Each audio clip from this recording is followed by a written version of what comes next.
Hello, I'm Cindy with Wisconsin Voices for Recovery, and this is Speak Out on Stigma. Today we'll be hearing from Hannah. Hey, Hannah, how are you today? Hi, Cindy. I'm good. How are you? Good. I'm good, thank you. So tell me, what are some of the damaging effects of stigma that you've experienced? Yeah, so I work with different populations in the community, some of which who have opioid use disorder, alcohol use disorder, or various use disorders. And when I'm interacting with these participants, I am sometimes lucky enough to hear stories of things they've gone through in the community or in the medical system. And a lot of the times I do hear some stories, unfortunately, about participants who have some stigmatizing experiences in the medical system, whether that be in the hospital setting, emergency department setting, where they feel that because of their use disorder, they are, whether it's outwardly or kind of more under kind of a read between the lines situation. They feel they are treated differently because of their use disorder, whether that be, different conversations that are had, different tone of voice that the staff use. So that's been a really hard thing to hear that they go through because the work that we do with these participants is really, a non judgmental space that we want them to come into feeling like stigma is not a part of the conversation and it's not something that we're entering with. But it really has made me, I guess, question that to some degree because I feel like, I try to educate myself as best I can on stigma, but I feel like there's always stuff I can be growing in on the topic. And so hearing these stories from them are a good reminder of, how it can stick with people and how important it is to I guess I've heard the phrase like check your stigma at the door kind of thing and just kind of make sure that you're coming in with as non-biased lens as you can be. And I think a lot of that comes from educating yourself around the populations that you're working with. It sounds like you're talking within the context of healthcare and also research. Correct. Yep. Okay.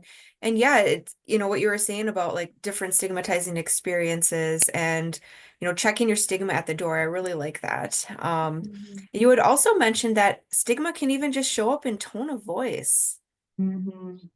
Yeah, I think it's something that we maybe don't think about as much. Kind of those, I guess it's not necessarily a nonverbal, but obviously tone of voice and nonverbals can kind of go hand in hand. So I think there's a lot that we can practice when it comes to being non-stigmatizing with those around us. And it doesn't just have to be a marginalized community, marginalized group like those with opioid use disorder or other use disorders. It could be just anyone in the community that we may not regularly interact with. And I think, yeah, like tone of voice, body language, whether you're being more open in your body language or closed off, I think there's a lot that goes into our everyday interactions. And there's a lot to consider when trying to make sure you're being non stigmatizing.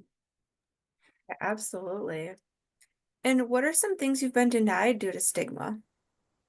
Yeah, so I think going back to kind of populations that I've worked with, I hear stories about people getting passed up for jobs or even, I guess, I don't know if it's outwardly denied, but the feeling of not receiving the same common courtesy out in the community as others.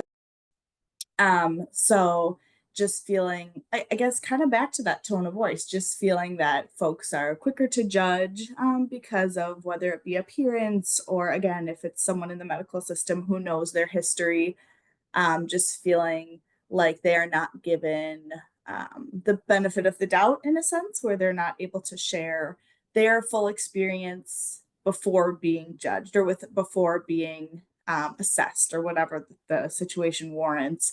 Um, and I think that can weigh on people.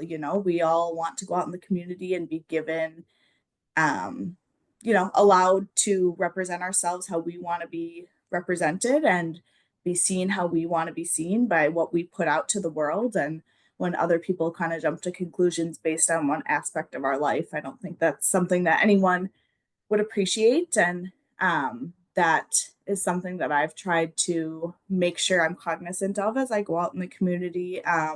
and also in the work that I do every day. Because again, back to those nonverbals and just kind of things like that, I feel like it's almost muscle memory sometimes how we react to certain situations. So I think it's really important to be as aware as possible of how we are representing ourselves and making sure that we are not contributing to those feelings of negativity that people experience.